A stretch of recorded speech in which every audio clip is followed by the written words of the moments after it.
And I'm going to I might abbreviate some of this, but, we've been talking about this Joe Jacobson, or his real name's what? Joseph. Everybody say Joseph. But he was Jacob's son, so we're calling him Joe Jacobson. But sometimes it's hard to see our lives through the viewpoint, the 30,000 mile above airplane view of life. I mean, especially when we're going through a time that we don't understand why we're going through this, or we're going through a situation that makes no sense, or we're being forced to be around people that really just don't like, and things just don't make sense. We're involved with a situation that's sad or upsetting or depressing or just miserable. I mean, guys, listen, every day, not every day, 5 days out of the week, I have to work with Luke Blaylock. I said Blake Lulock. I did that. Luke Blaylock. I was really practiced that too. Seriously, I've known the guy for like 15 years, but I have to work with him every day, man. It's a tough life. Seriously. And if you know, I say that because he made fun of me today, and I thought I'd throw him under the bus too. But for real though, sometimes we really don't, that was a joke, sometimes we really don't understand why bad things happen. Why things happen we don't, that make no sense, or we're put in a position that we scratch our heads and go, God, I don't get it. And then God the whole time has a masterful plan in store, and he's moving and weaving and interacting life situations to bring you to a point where you'll see his plan for your life. And last week we were focusing more on waiting on God, okay? And how Joseph throughout his whole life was basically waiting on God. And we're going to kind of connect those dots here in a minute. And I want you to see how that God has a plan for your life. And we're going to look at the last several years of Joseph's life in Egypt, and focusing on that and how that can apply to our lives. Now, the last 42 through chapter 50, I'm going to read all 8 chapters. Y'all ready? Just kidding. It'd take us like 30 minutes to read all that. But I did read it this week, and it's chock full of stuff. But I'm going to summarize all those events in a real quick summarization. I was going to put it on your sheet, but it's a lot of information, and just listen, kind of take a mental note of some of the stuff that I'm going to talk about, and we're going to tie it in a big bow here in a little bit. But this is the end of the book of Genesis. Joe is put in a position of leadership in Egypt because he predicted Pharaoh's dreams that there's going to be 7 years of what? Before the famine was what? Prosperity. 7 years of flourishing crops, and everything was awesome. The stuff's going to grow like crazy, but then there'll be 7 years of famine where there's no food. All right, so Pharaoh's like, okay, you're the smart guy. You can figure it out. You lead. So he put him in second position in the whole country of leadership and charged him to do that, okay? So here we are. I'm going to read a little bit here in a second. But in chapter 42 through 44, we see that the famine had already happened, and Jacob had how many kids? 12. Everybody say 12. 12 tribes of Israel. His name is also Israel. And they're the brothers that sold Joseph into slavery. And at this point, they were starving. It was 2 years into the famine. They didn't have any food. So they sent, Jacob or Israel sent 10 of his sons to Egypt to ask for food, because the whole world was starving and Egypt had food. So 10 of his brothers went there, and when they got to him, they bowed down to Joseph, and they didn't know who he was. Joseph recognized his brothers, and they asked for food. And Joe actually accused them of being spies. He says, y'all are just trying to spy on our land. And he put them in jail, all 10 of his brothers, for 3 days. And then he brought them back out, and he said, okay, I'm going to let you go, but you go back and take this food with you. I'll give you some food. Why don't you bring back your youngest brother, Ben. Everybody say Ben. Full name, Benjamin. Now, Joseph's mom and Benjamin's mom was Rachel, and she was the one that Jacob loved more, okay? He had 12 children, but the 2 youngest were Joseph and Benjamin, and so he treated them differently, and that's unfair, but it's an account in the Bible. The Bible's not saying it's right, but he did it. So the brothers went back and to get the brother, and they and I'm trying to paraphrase all this, and after a little bit of time, they said, okay, Jacob, we got Joseph, or they didn't say Joseph, the king of Egypt's asking for Ben to come back with us. And he's like, no way. I've already lost Joseph. I'm not losing Ben. All right, Dad, but that's what he wants. Well, that little bit of food ran out. And he's, Dad, we got to have food. We're starving. He says, well, go back, and all right, you can take Ben with you. So he says, all right, take Ben with you. They go back. They get there with Ben. It's 11 brothers. They go to Egypt, and Joe sees them. They're his brothers. They still don't know who he is. And he throws this huge, massive feast for his brothers. Now, several times in these 2 chapters, the brothers approach Joseph, and they bow down to him. Now, someone tell me when we first started talking about Joseph when he was 17 years old. Raise your hand if you're 17. 17-year-old. 1, 2, 3, 4, 5. All right. 17 years old, he had these dreams. Remember the dreams? He came to him and said, well, these stars are there, and all these other stars bow down to me, my star. Okay, and I'm having a hard time remembering the second dream. Does anybody remember? Stars, and what was the other one? Was it the wheat? I was thinking that was Pharaoh's. Was the wheat? Okay, I should have looked that up already, and I just preached it. But anyway, so the dreams, and they're like, you're saying we're going to bow down to you? What's happening here? All 11 brothers are bowing down to him and asking for food. So he sends them on their way back to Jacob, and he gives them food, gives them money, but he hides a silver cup in Benjamin's bag. Now, these are a lot of details that aren't that important, but it's kind of cool, so I'm telling you anyway. So they take off, and they're heading back to home to see their daddy, Jacob, and Joseph sends a runner after him. He goes, hey, man, stop. One of y'all stole something. Like, no, man, we ain't got nothing. And no, yeah, y'all do. So he started from the oldest brother, went all the way down to, no one had stolen anything in their bag, got down to Benjamin, and they had shoved this silver cup in Benjamin's bag. Like, no, we didn't do that. That's not us, man. We didn't do that. And they knew they're dead. He said, come on. So they went back to Joseph. They said, dude, we're sorry. I don't know how they got in the bag. What do you mean? Joseph's like, he didn't tell them at that point, but he was tricking them. He put the silver cup in his bag. At this point, we get to chapter 45. If you want to turn your Bibles, do that. Chapter 45, verse 1 through 7. I'm going to read that. This is where it comes to head with Joseph and his 11 brothers, and the Bible says he couldn't handle it any longer. Here it says, then Joseph could not control himself before all those who stood by him. He cried, make everyone go out from me. So no one stayed with him when Joseph made himself known to his brothers, and he wept aloud so that the Egyptians heard it, and the household of Pharaoh heard it. And Joseph said to his brothers, I am Joseph. Is my father still alive? But his brothers could not answer him, for they were dismayed at his presence. So Joseph said to his brothers, come near to me, please. And they came near, and he said, I am your brother Joseph, whom you sold into slavery. And now do not be distressed or angry with yourselves, because you sold me here, for God sent me before you to preserve life. For the famine has been in the land these 2 years, and there are yet 5 years in which there will be neither plowing or harvest. And God sent me before you to preserve for you a remnant on earth, and to keep alive for you many survivors. Can you imagine the shock factor there for these brothers? Can you imagine what they were just like, what? I mean, just that realization that this was their brother. So the brothers go home at that point. They get their dad, Jacob, and said, Dad, you're not going to believe this. Your son's alive. He's in Egypt. He's leading the people of Egypt, and we got to go. And Jacob's like, no way. Are you kidding me? He makes a sacrifice to God. God says, don't fear. Just go. So he went, and he went back to Egypt, and there it is where Joseph and Israel, or Jacob, are reunited after 22 years. Everybody say 22. It's a long time. And that whole time, Jacob, or Israel, was like, my son's dead. He's been in that funk for 22 years. He's told he's alive, and he's reunited with his son after that long, after his brothers faked his death. But here's where I want to make this applicable and bring it back to us and for our application. Because I think 3 little points here. The first point I want you to see is that God's plans are unstoppable. Everybody say, God's plans are unstoppable. The second one, God's plans are unimaginable. And God's plans are good. So let's look at the first part there in your handout. God's plans are, but they were unstoppable with Joseph. So Joseph's brothers, listen, they couldn't stop God's plan.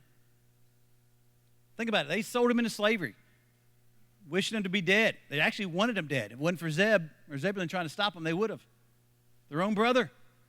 But they couldn't stop God's plans.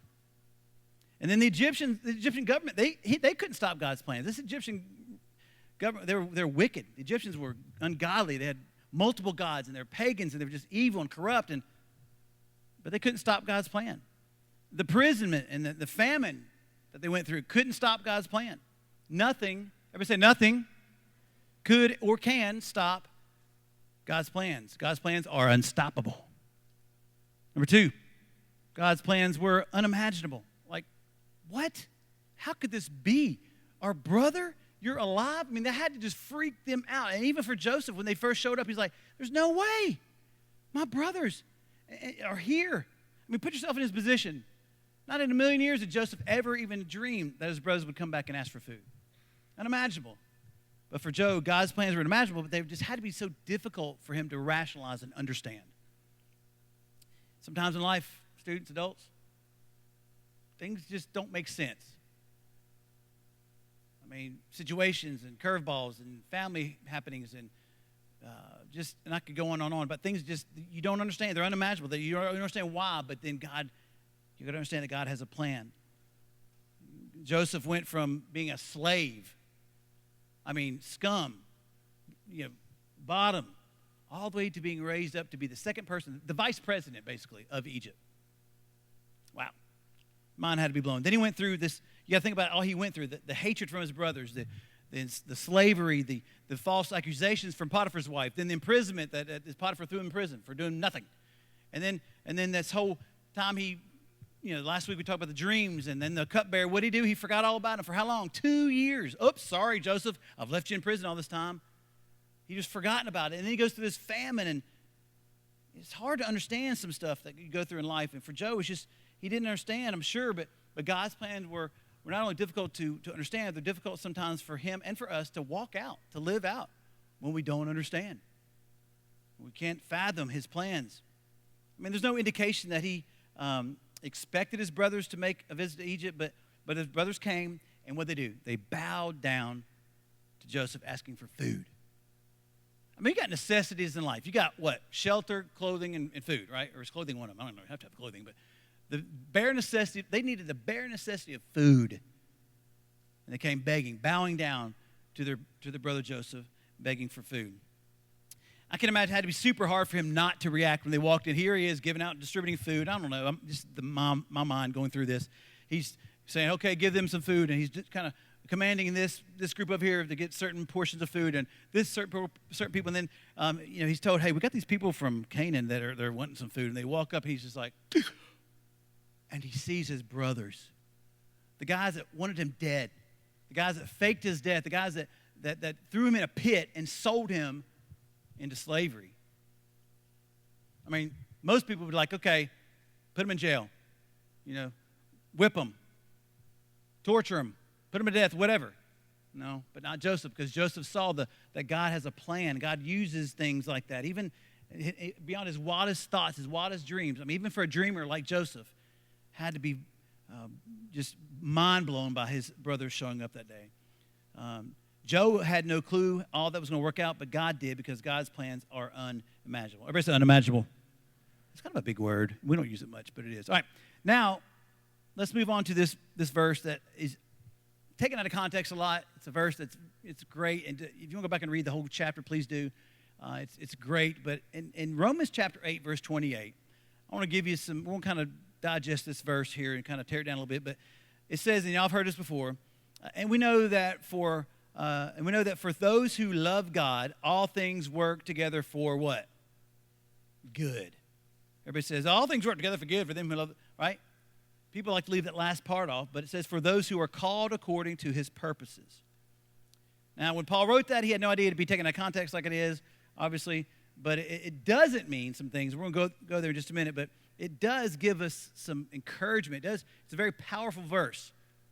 When we're going through life and we don't understand things, and we were trying to rationalize certain situations, and I could fill in the blank there, but we have all kind of stuff going on in our lives, and we just don't understand them sometimes. We've got to understand that all things work out for good for those who love God, who called according to his purposes, okay?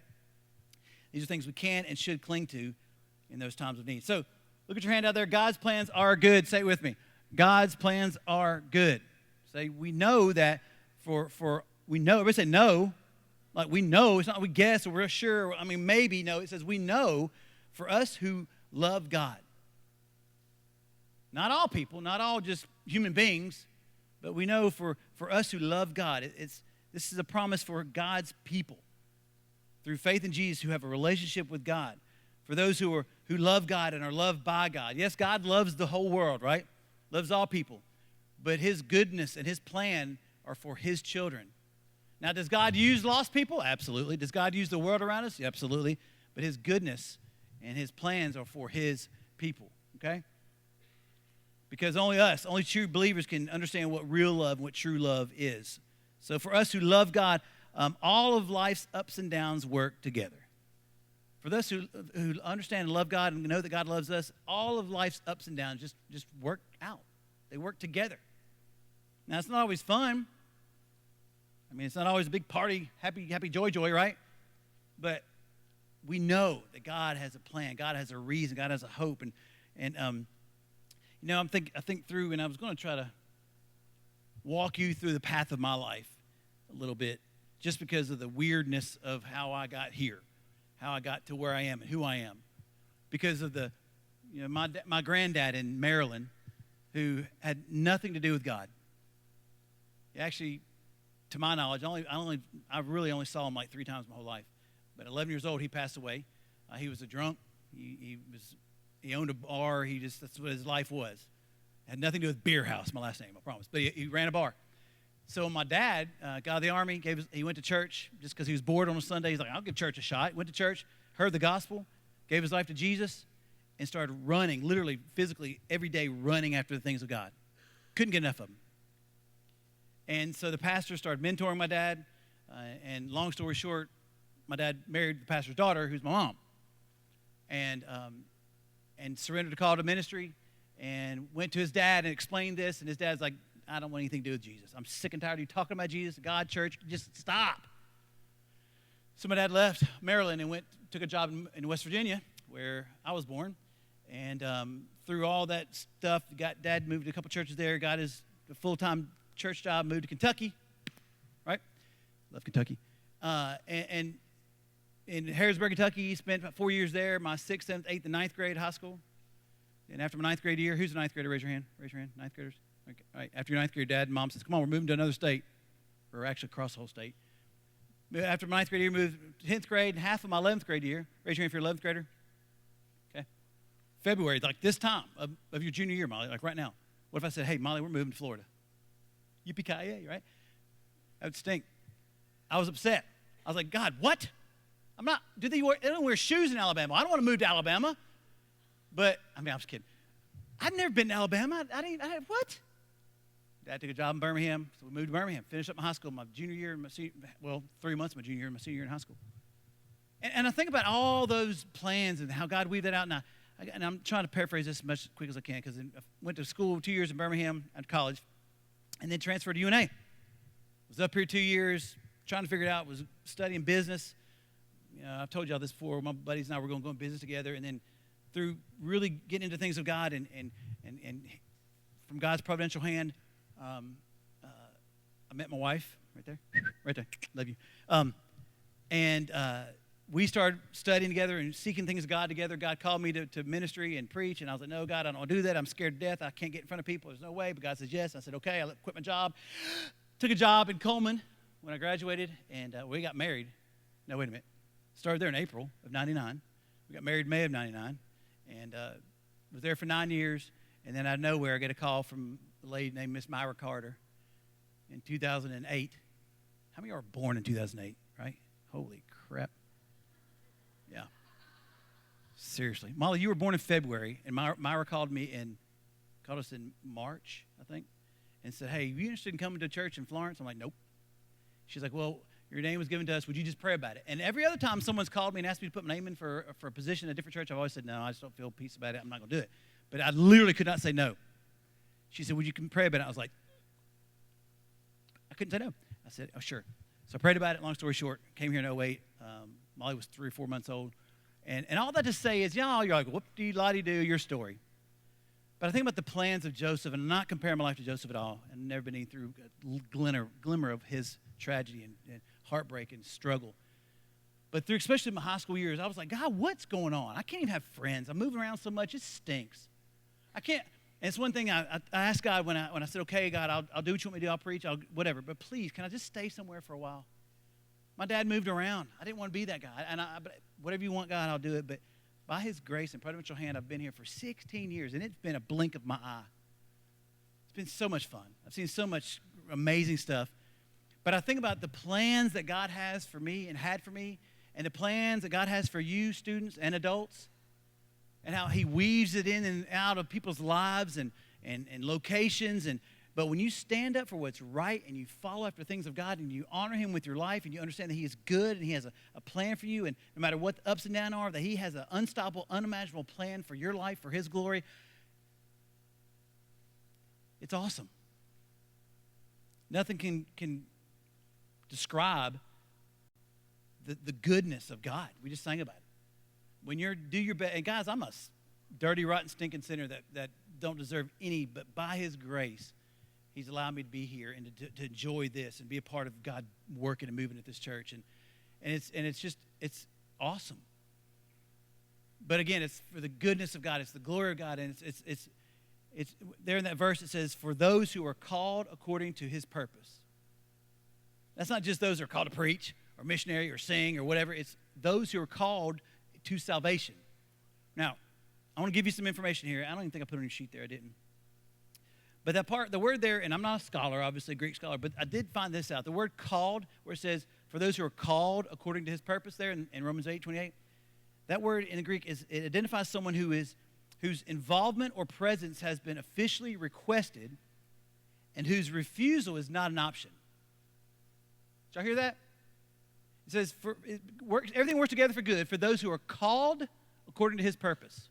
And again, listen, the word called, God says that word called, that Greek word means someone whose involvement or presence has been officially requested and whose refusal is not an option. It's kind of like a subpoena. You get a subpoena to go to court. If you don't come to court, what do? Put you in jail. So this called by God, you're called according to his purpose. The same word is used in 2 Timothy 1:9. Listen to this, okay? This is amazing. Listen. It says about talking about God who saved us, listen, and called us. That called is someone whose involvement or presence has officially been requested and whose refusal is not an option. It's not an option. He's called you to a holy calling. Not because of our works, but because of his own purpose and grace, which he gave us in Christ Jesus before the ages began. I know this might be a little much for you. I hope not. But think about that calling that God has in your life as a child of God. If you are a child of God, his calling to his purposes, to understand his goodness and his plans for your life, and a calling like that verse says to holy living, a holy calling.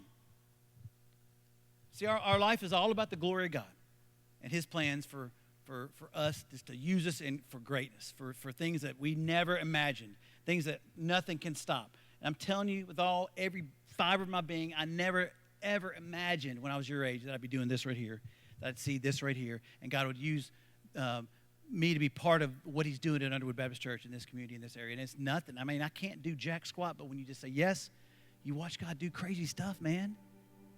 And is it not phenomenal that we can be a part of God's plan? And listen, no matter what people do or say, he has plans for your life. No matter how difficult life is to understand and rationalize and to put up with, he's got a plan for your life. No matter what situation you walk through, maybe what if your dad calls a meeting tonight and says, guys, we're moving to Timbuktu. Guys, we're whatever, fill in the blank. No matter what happens, no matter what the situation you walk through, God has plans for your life. Don't ever believe the enemy's lies that you're worthless, that you are a pile of whatever, or that you can't do anything right, or you're whatever. God has a plan to bless you and use you and call you to his goodness and to move in other people's lives through your life. Believe it, trust it, run to him. I'm going to read these last 3 points. I want you to close your eyes and bow your heads. They're on your handout, but you can look at them later. But just for now, I want you to listen. Just listen to me and focus on what I'm about to say. This is our life application of this whole thing, okay? When we don't understand what's going on, we trust God. We must take each and every day as part of his plan for our lives, regardless of what's going on around us. And we must daily search his word for our strength and for his clarity and direction for our life. So that's my prayer, Lord, for these students and for me, and for these adults, that we will lean into your plan, what your goodness is all about, and your love and your faithfulness. And we want to trust you on a deeper level, Father.